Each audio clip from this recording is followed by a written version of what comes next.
یہ یقین کا سرمایہ اندر سے نکل چکا. ہم نے نہیں جانا اللہ کتنی قدرت زبردست طاقت کا مالک, اللہ کیسے پالنہار ہے, اور اللہ کیسے قدرت والے, اور اللہ کیسی طاقت والے. اور جب اس یقین کے اندر بگاڑ پیدا ہوتا ہے, اب بدن سے نکلنے والے سارے اعمال بے جان ہو کر رہ جاتے ہیں. اور یاد رکھنا بزرگوں, جب یقین بگڑتا ہے تو اعمال بگڑتے, اور جب اعمال بگڑتے اس کے نتیجے میں خدا حالات کے دروازے کھولتا چلا جاتا ہے.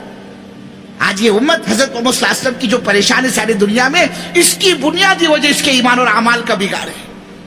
صحابہ فرماتے تعلمنا الایمان ثم تعلمنا القرآن, ہم نے ایمان کو پہلے سیکھا, قرآن کو بعد میں سیکھا.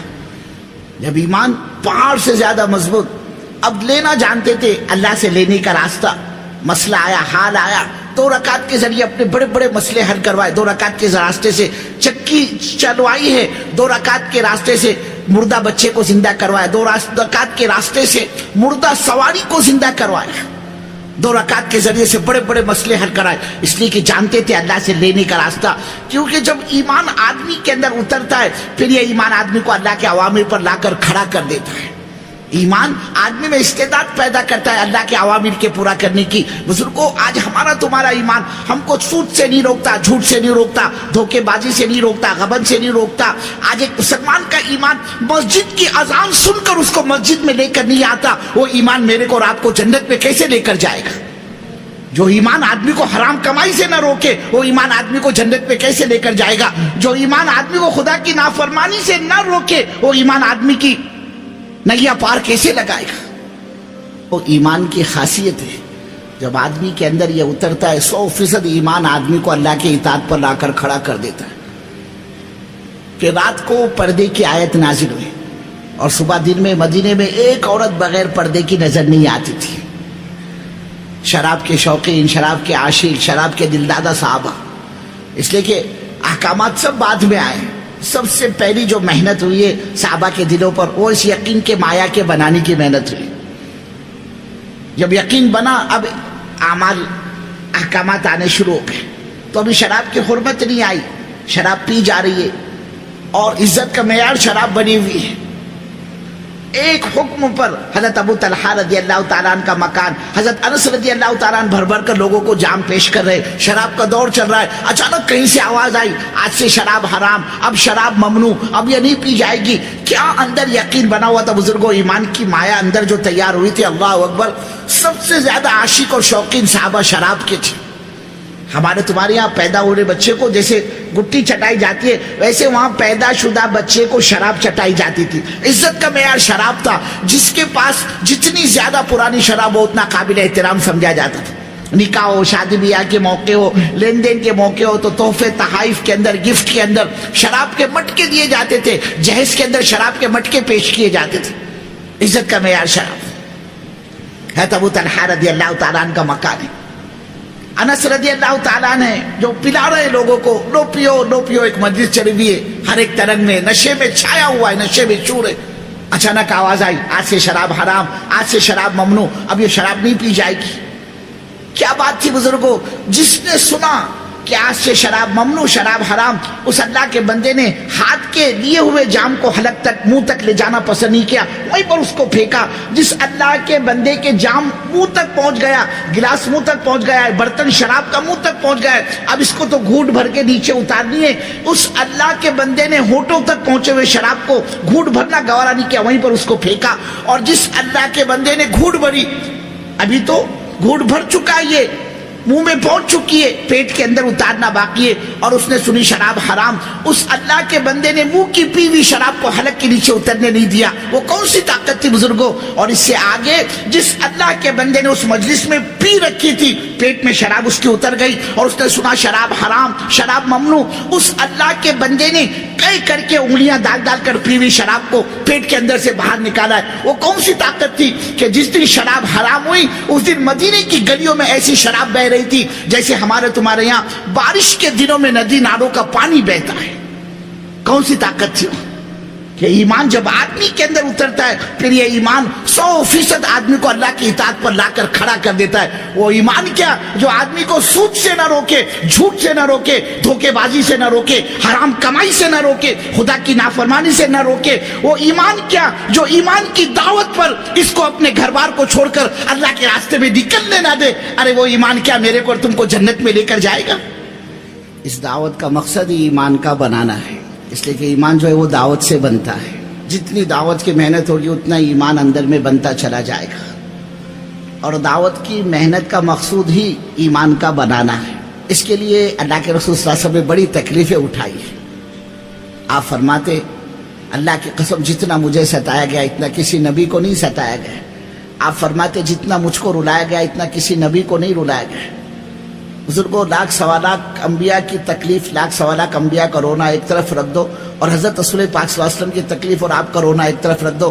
آپ فرماتے ان تمام کے مقابلے میں میرا رونا اور میری تکلیف بڑھ جائے گی. آپ کا بائیکاٹ ہوا, آپ کی بیٹیوں کو طلاقیں دلوائی گئی, آپ کے راستے میں کانٹے بچھائے گئے, آپ کو پتھروں سے مار مار کر لہو لہان کر دیا گیا.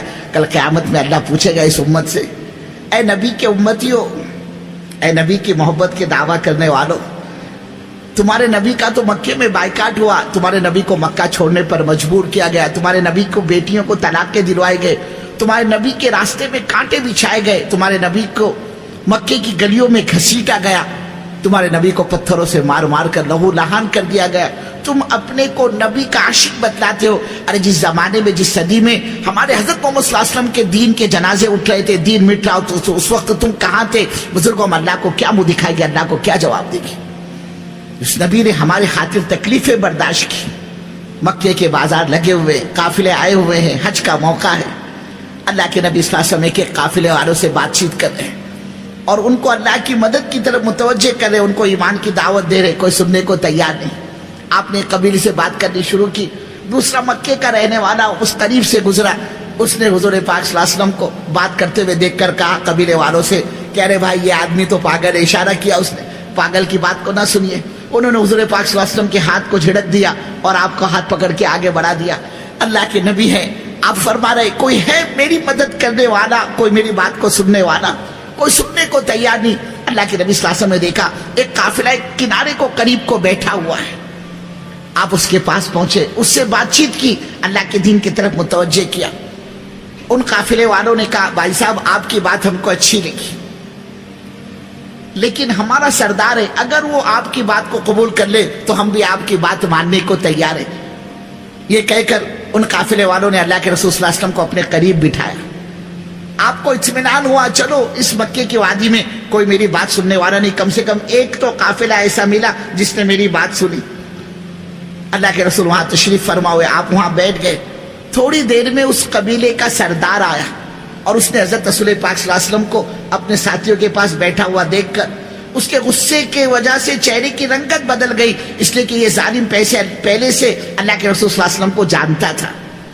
جو ہی دیکھا اس نے حضور پاک صلی اللہ علیہ وسلم کو اپنے ساتھیوں کو پاس بیٹھا ہوا, ظالم کہنے لگا اس شخص کو, اس آدمی کو یہاں کس نے بٹھایا, یہ کیوں بیٹھا ہمارے اپنے آدمیوں کے پاس؟ جب اس کو پتا چلا سردار کو کہ اس کے اپنے آدمیوں نے حضرت رسول پاک صلی اللہ علیہ وسلم کو اپنے پاس پناہ دیے, بٹھایا ہے, جگہ دیے, یہ ظالم کہنے لگا اگر میری قوم اس آدمی کو اپنے پاس نہ بٹھاتی تو میں سب سے پہلے اپنی اس تلوار سے اس کی گردن مار دیتا. اور بدبخت آگے کہتا ہے اگر میری نگاہ میں کوئی گھٹیا قسم کا, ذلیل قسم کا کوئی شخص ہے نعوذ باللہ مکے میں تو یہ محمد ہے صلی اللہ علیہ وسلم. ایک امید تھی بزرگوں, اس پر بھی پانی پھر گیا. آپ نے کوئی جواب نہیں دیا, آپ وہاں سے نکلے, اپنی اونٹنی پر سوار ہونا چاہ رہے تھے. آپ جیسے اونٹنی پر سوار ہونا چاہا آپ نے, اس ظالم بدبخت سردار کے ہاتھ میں نیزہ تھا, اس نیزے سے اس نے اونٹنی کو چھپویا اور وہ اونٹنی بت کی اور حضرت رسول پاک صلی اللہ علیہ وسلم اونٹنی پر سے زمین پر چاروں خانے چت آپ گر پڑے. اس نے اونٹنی کو اچھلوایا اور حضور پاک صلی اللہ علیہ وسلم کو نیچے گرایا. آپ اپنے دامن کو جھاڑتے ہوئے اٹھتے ہیں اور اونٹنی کی نکیل پکڑ کر آپ آگے بڑھتے ہیں.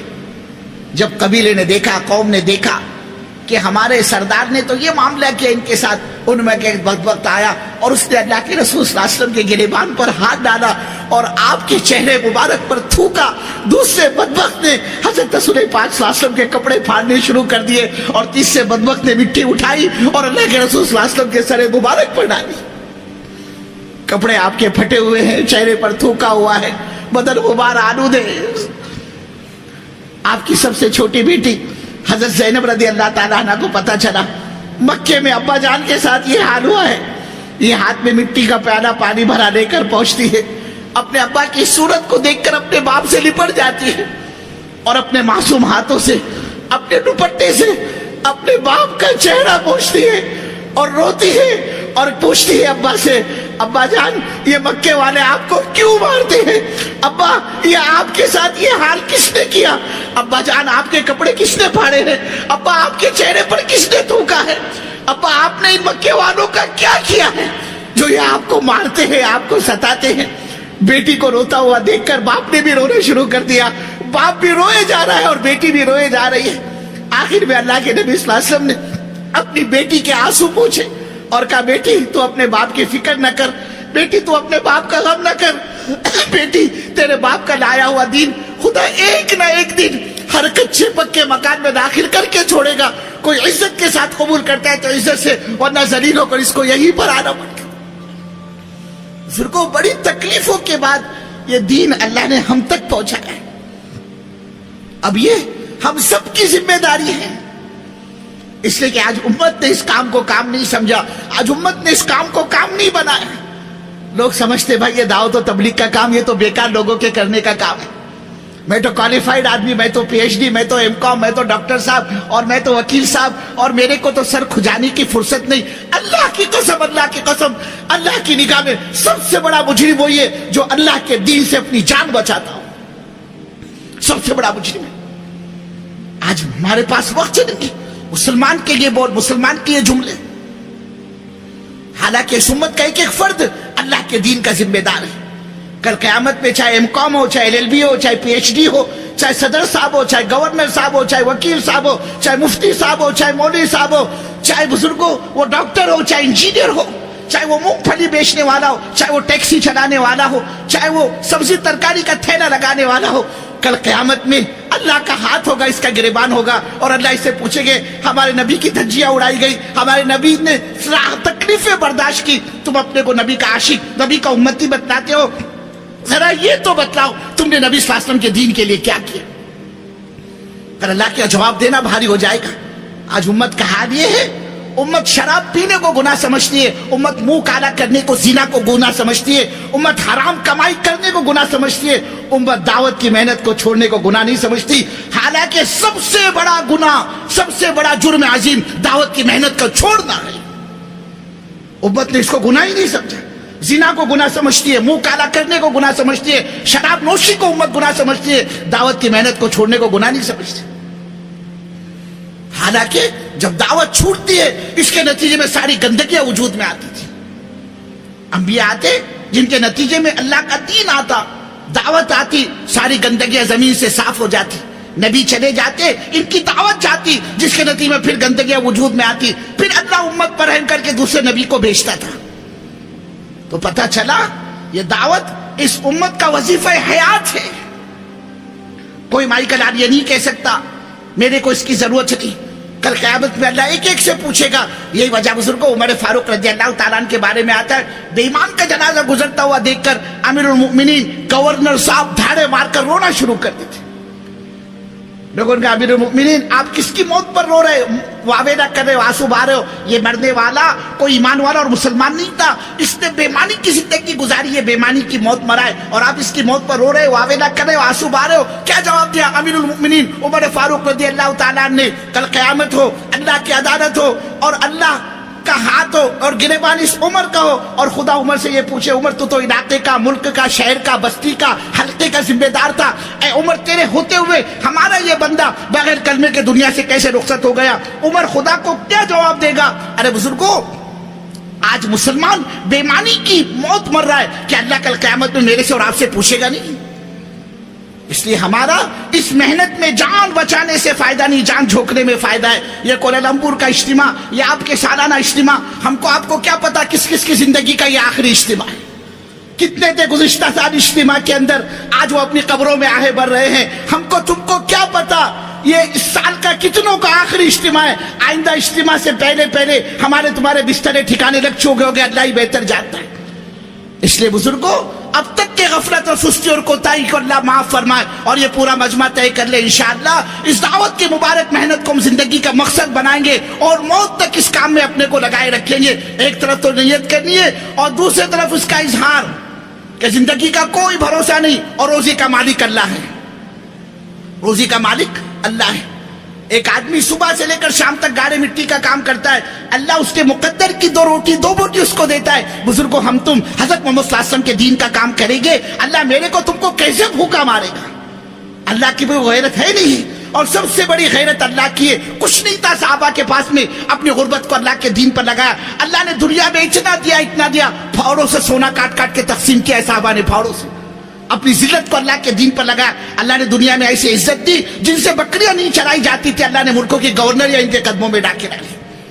اس کے لیے بزرگوں، جس طرح اطمینان کے ساتھ، سکون کے ساتھ اس پورے مجمع نے بیٹھ کر بات سنی ہے، اللہ آپ کے آنے کو، اللہ آپ کے بیٹھنے کو، اللہ آپ کے سننے کو، اللہ آپ کے جمع ہونے کو بے انتہا قبول فرمائے۔ اب آخر میں گزارش اس بات کی، جب تک دعا نہ ہو جائے، جب تک تشکیل مکمل نہ ہو جائے، جب تک یہاں کے اعلانات مکمل نہ ہو جائے، ہمارا کوئی بھی ساتھی، ہمارا کوئی بھی بھائی اللہ کے واسطے اٹھ کر جانے کی فضا نہ بنائے۔ مجمع میں سے اٹھ کر جانا پوری تشکیل کو خراب کرنا ہے۔